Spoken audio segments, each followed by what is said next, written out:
Rupert Lowe highlights split over direction of party and threatens Farage's ambition to be UK's main right-wing force. On the face of it, the clash at the top of Nigel Farage's Reform UK is a battle of egos. When Rupert Lowe, the MP touted by Elon Musk as a potential reform leader, had the temerity to criticize Farage in an interview, the party's machinery quickly moved against him. Lowe complained to the Daily Mail last week that Reform remained a protest party led by the Messiah, and that it was too early to know whether Nigel will deliver the goods by winning power.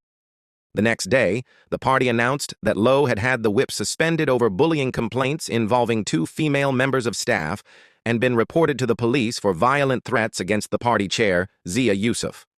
Lowe, who has issued a lengthy statement on X denying all the allegations, decried this as vindictive witch hunt, all because I asked awkward questions of Nigel. Lowe and his allies argue that his treatment proves his point, that Reform UK is entirely under Farage's thumb, a protest movement directed by one man rather than the professional political party he promised to turn it into. Below the surface, however, the clash represents a struggle over the direction of the party, where Farage finds himself in the unusual position of being the voice of moderation against Lowe's clarion call to the far right.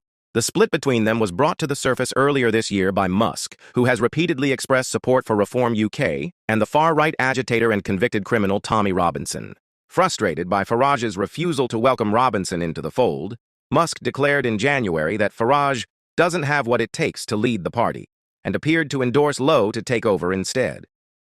I have not met Rupert Lowe, but his statements online that I have read so far make a lot of sense, Musk said then.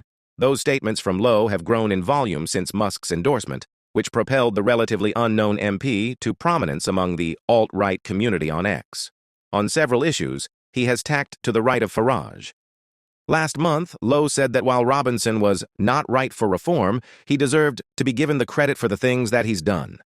Lowe has also repeatedly endorsed mass deportations of illegal immigrants, declaring on Sunday that, if that results in 1 million plus deportations, so be it.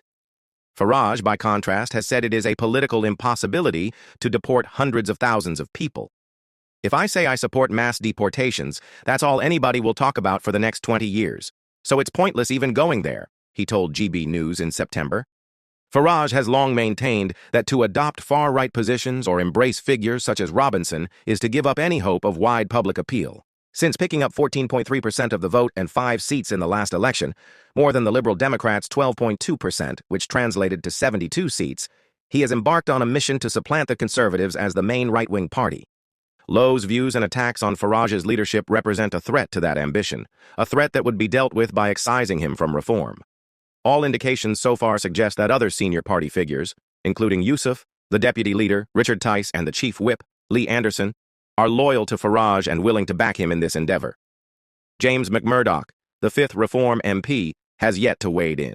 The prospect of Lowe successfully challenging Farage is small, given his low profile with the British public.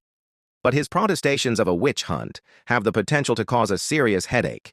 They have been met with support on X by right-wing commentators such as Stephen Edginton and Dan Wooten, who accused Reform of weaponizing woke HR processes. To stay secure in his position, Farage will want to ensure he retains the support of Reform UK's 200,000-odd members, more than half of whom have joined since November, according to official party stats. While it is safe to assume these members are fans of Farage, little is known about their political views, and under the party constitution adopted in the autumn, Reform UK members can oust their leader in a no-confidence vote if 50% right to the chair requesting one. That is a high bar, but while Farage is still king, the future of his party is no longer entirely in his hands.